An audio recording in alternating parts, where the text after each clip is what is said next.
എന്നും മനസ്സിൽ ഒരുപാട് നല്ല ഓർമ്മകൾ നിറഞ്ഞു നിൽക്കുന്നൊരു സ്ഥലമാണ് നമ്മൾ പഠിച്ച അംഗൻവാടിയും നമ്മളെ പഠിപ്പിച്ച പുഷ്പ ടീച്ചറും. ഇന്ന് നമ്മൾ അംഗൻവാടിയിൽ ഓണപ്പരിപാടിയാണേ, അങ്ങനെ പോയതാട്ടോ.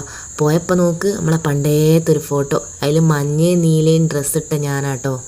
പഠിച്ച അംഗൻവാടിയും നമ്മൾ പഠിച്ച സ്കൂളെല്ലാം എന്നും നമ്മളെ മനസ്സിലിങ്ങനെ നിറഞ്ഞു നിൽക്കുക അല്ലേ. ശരിക്കും പറഞ്ഞാൽ അവിടെ പോയാൽ എനിക്ക് മക്കളെല്ലാം കണ്ടേരോ, ഓരോ കളിയും ചിരിയും ഇതൊക്കെ കണ്ടരില്ലേ, നമ്മളെ പഴയൊരു കാലമില്ലേ, അതൊക്കെ ഓർമ്മ വന്നേ. സത്യം പറഞ്ഞാൽ അവിടെ നിന്ന് കണ്ണ് നിറഞ്ഞിരിക്കുന്നല്ല പറയും. ടീച്ചർ ഇങ്ങനെ ഓരോ മക്കളെയൊക്കെ നോക്കുന്ന സമയത്ത് പണ്ടത്തെ ഈ ഒരു കാലത്തേക്കലൊന്ന് മടങ്ങിപ്പോയാലോ എന്ന് വരെ അവിടെ നിന്ന് ചിന്തിച്ച് പോയി കിട്ടോ.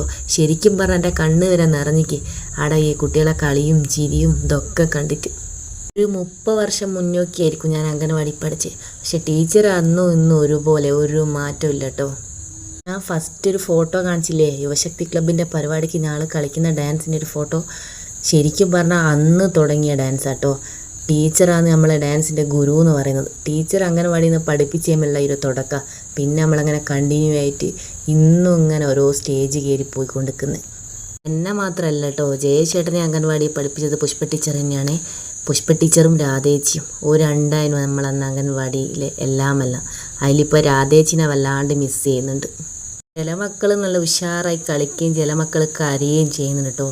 കരയുന്ന മക്കൾ അറിയുന്നില്ലല്ലോ അല്ലേ, നമ്മളെ ജീവിതത്തിലെ ഏറ്റവും പ്രധാനപ്പെട്ട ഒരു സമയമായി കടന്നു പോന്നേന്ന്.